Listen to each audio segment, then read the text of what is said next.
The first of many conversations with Kendall Rogers from D1 Baseball and D1Baseball.com. It's got a little bit of a new look this year. There is an additional option if you are a fan of SEC baseball. You can add on to your D1 Baseball subscription and get more SEC-specific coverage than you have ever gotten before. Big things happening at D1, Kendall. Yeah, how about that? You know, what's really interesting is, I was thinking about the last couple of years when, the first time we've gotten on the radio show to start the spring. And the last 2 years, we've been talking about a Mississippi school winning the national championships. I'm starting to wonder if, Southern Miss is next on the board. I don't know. They got a preseason All-American on the mound, and that's a good starting point. Man, it's going to be fun watching Southern Miss in the Sun Belt this year. I feel like that's a huge step for their program in terms of just kind of overall level of competition and interest in that part of the state of Mississippi.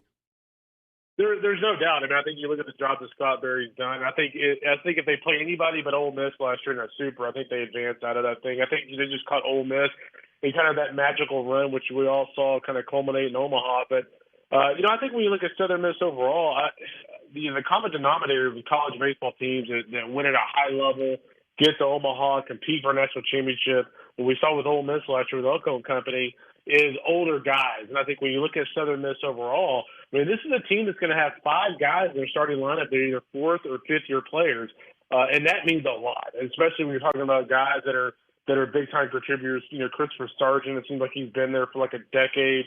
Mm-hmm. Danny Lentz feels like he's been there for a decade. Reese Ewing. The list kind of goes on, and so I love that lineup.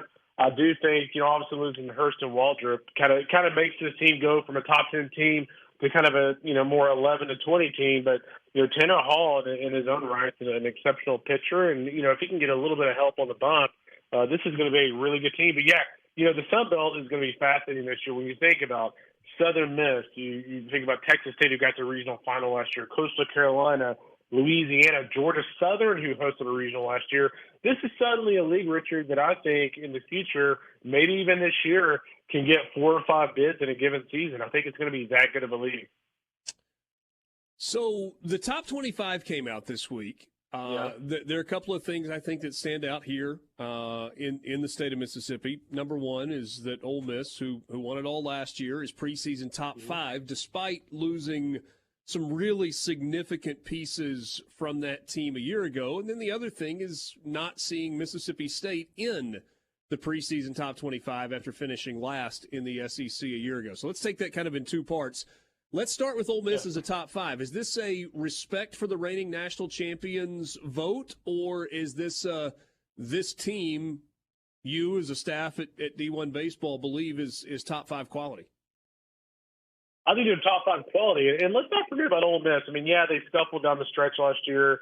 Probably shouldn't even have got in, but found a way to get in, played for a national championship, won the national championship. But let's not forget, this is an Ole Miss team that was number 1 in the country at one point in the middle of the season. So it's not like they just came out of nowhere and it was a Cinderella run and this wasn't a really good team at one point. They were a really good team at one point. So I just think when you look at Ole Miss overall this year, they lose Elko and guys like Kevin Graham, but you think about, getting Jacob Gonzalez back, Peyton Chauntnier back, Calvin Harris, will move into that full-time catching role. He's a really exciting player. Then you look at Calarco, who, has a big-time background as a producer. I saw Ethan Groff last year a couple of times at Tulane.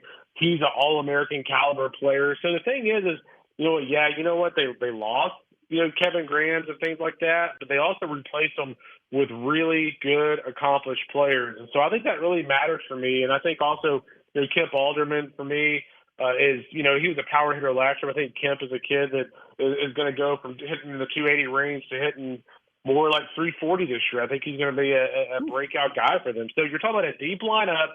And the one thing you can look at when it comes to Ole Miss, you can look at the pitching staff and go, okay, you're counting on guys like Grayson Saunier and Xavier Rivas, transferring in and kind of fitting in those weekend roles and being dudes from day one. But let's not forget Hunter Elliott and the job that he did in the last year, and also Mason Nichols.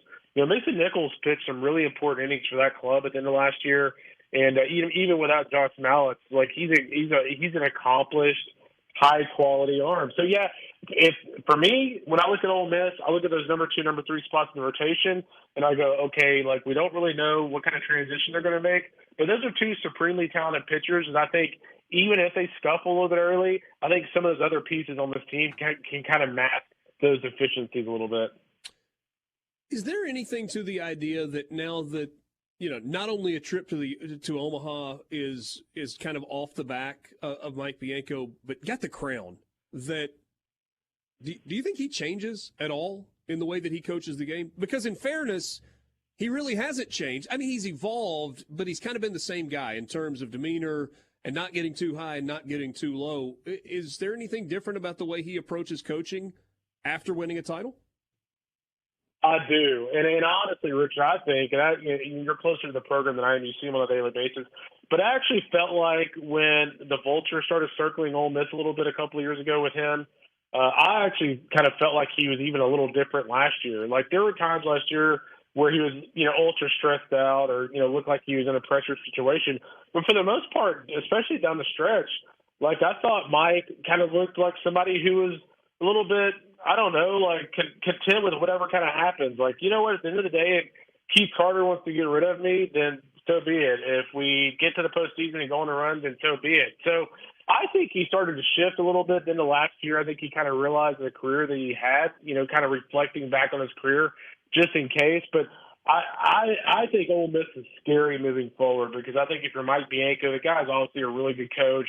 And to go from a really good coach who's worrying about his job security to a coach who all of a sudden, and that's not to say he's going to get content, trust me, or complacent is the right word. Like Mike is the opposite of ever being complacent. But what I mean is he's gonna be maybe a little bit more aggressive. He's gonna coach like he's betting with house money. So I think he will. I think he will change a little bit. And I think he'll change for the better. And I think it's going to make that program as a whole more of an Omaha mainstay than they already are.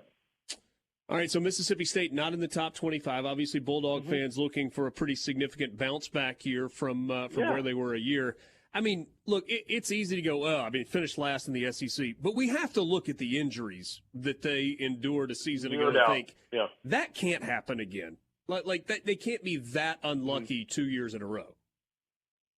No, you're right. I mean, this is one of those teams at the end of the year that we can look back on and go, oh, man, we should have ranked them. And, Auburn's in the same boat. Like, I think you look at both of those teams and you go, boy, they look really rankable. The problem you run into is when you look at the Southeastern Conference, you've got 2 teams in Missouri, Kentucky that you probably have a good idea they're going to finish 13th or 14th. But guess what? Somebody's got to finish in 11th or 12th or 10th. And so those 2 teams just happen to be in that range, so to speak. And I just think when you look at Mississippi State overall, I think this is a team that, I would feel confident if I was a betting person buying in on them right now, taking my chances with them. Because I do think when you look at this club offensively, boy, there's a lot to believe in. You get Luke Hancock back. Hunter Hines and that big bat is back. Amani Larry was a highly accomplished player at New Orleans. Dakota Jordan, maybe one of the more advanced freshmen in the country. Like, he's going to be an exceptional player. The question is he going to be exceptional from day one? And then you look at Colton Ledbetter, who could be this year's Sonny D. I mean, Sonny D came in from Stanford at Auburn last year, made a big-time impact. Ledbetter is actually a better prospect and a big-time power hitter. Does he have a Sonny D kind of impact? I think the big thing for me, I think Mississippi State's going to hit. The question for me is just on the mound. I mean, is Parker Stinnett or, Cade Smith, are they going to be premier frontline guys that can beat Paul Skeens or Chase Dolander or Nathan Detmer and guys like that? Does Parker Stinnett stay healthy? Does Landon Gartman make a smooth transition from Memphis? So there's just a lot of question marks when it comes to the mound for Mississippi State. And so, they're a tough team to figure out. I mean, I could see them being really good, and I could see them kind of being borderline 500, which puts them, at the bottom of the top 25 or just out of it where they were. Because right now, I would have Mississippi State, for me, right there with Auburn, right there with Texas, and right there with Oklahoma in terms of the 26 through, let's say, 30 teams. Okay. 20 seconds. We're up against a hard break. How severe was the debate between LSU and Tennessee at number 1? It was not that severe, but I think it's really close. I mean, I like buying in on LSU right now. But, boy, Tennessee with Chase Dollander, Chase Burns, and Drew Bean back, I think they're going to learn a lot from their kind of being flamboyant last year. They learned a valuable lesson. And remember, it's always the team after the team that seems to get it done. And I think Tennessee's not going to skip a beat offensively with Jared Dickey and Blake Burke. That's going to be a really explosive club. Kendall, thanks as always for your time. Look forward to talking soon. It's less you got than it, boys.